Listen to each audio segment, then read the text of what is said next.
See, guys, this is part 2. It is called as the trans-esterification. In the first part of esterification, our specific goal was to create the specific aroma, right?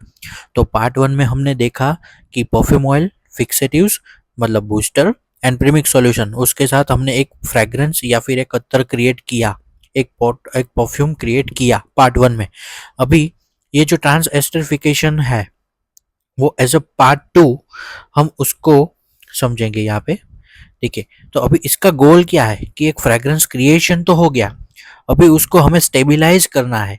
To stabilise the scent profile the transesterification process is used. तो हमें इसमें क्या होगा कि ये जो पूरा fragrance oil जो क्रिएट हुआ है उसका एक रिवर्सिबल रिएक्शन होगा, उसमें प्रॉपर अल्कोहल तो होगा ही, राइट? मतलब प्रीमिक्स सॉल्यूशन है जिसमें OH ये ग्रुप है, तो उसको एक रिवर्सिबल प्रोसेस होगा कि जिससे अगेन एस्टर मिलेगा। ये क्या है? New ester. तो उसको अगेन ऐसे बोलते हैं कि न्यू इथाइल एस्टर। ये जो अगेन जो क्रिएट होगा उसको बोलते हैं ethyl ester plus remaining alcoholic functional group. तो ये एक रिवर्सेबल रिएक्शन है।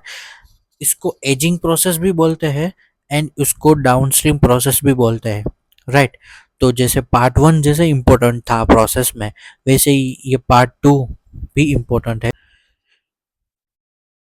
In another way, simply our suggestion that if you have completed part 1 properly and if you are not doing this part 2 means maturity नहीं provide किया, ageing time properly नहीं provide किया, उसको जो standard operating and procedure SOP के according जो उसको condition provide करना है वो हमने नहीं प्रोवाइड किया, only and only part one create करके ब्लेंडिंग कर दिया, तो उसमें प्रॉपर आपको रिजल्ट नहीं मिलेगा, इफेक्टिव रिजल्ट नहीं मिलेगा।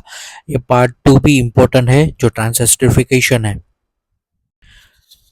मतलब जो फ्रेग्रेंस क्रिएट किया है उसको स्टेबलाइज करना है, उसको इफेक्टिव वे में उसको प्रॉपर ब्लेंडिंग होने में थोड़ा टाइम लगता है, प्रॉपर मिसिबल हो जाने में थोड़ा टाइम लगता है, इसलिए ये पूरा टाइम टेकिंग प्रोसेस है। दैट्स वाई ये process minimum 7 days to maximum 28 days इसमें लगता है, because of it depends on the complexity of fragrance created. Okay, जितना हमने कॉम्प्लेक्स नोट यूज किया है, जितना हमने कॉम्प्लेक्स फिक्सेटिव्स यूज किया है, वो हिसाब से ये मैच्योरिटी टाइम देना पड़ेगा।